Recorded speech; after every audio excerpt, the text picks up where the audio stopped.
कांबळे आपल्या देशाच्या पंतप्रधानांनी 2047 पर्यंत भारत हा एक जगात आर्थिक महासत्ता होणार असं आश्वासन दिलेलं आहे।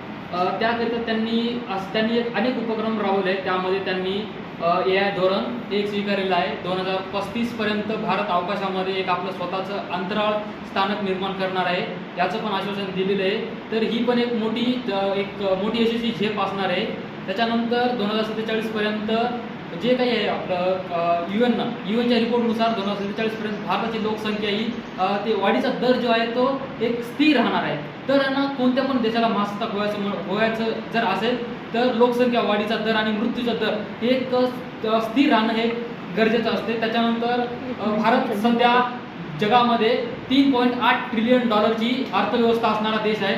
जर भारताला महासत्ता व्हायचं असेल तर सध्याची जे काही अमेरिकेची संयुक्त संस्थाने आहेत याची जी 25.5 ट्रिलियन डॉलरची जी काही अर्थव्यवस्था आहे त्याच्यात जवळपास म्हणजे 20 ट्रिलियन डॉलर पर्यंत भारताची अर्थव्यवस्था जाईल। जर नेण्याचा प्रयत्न केला तर भारत महासत्ता होण्यासाठी एक मजबूत पाऊल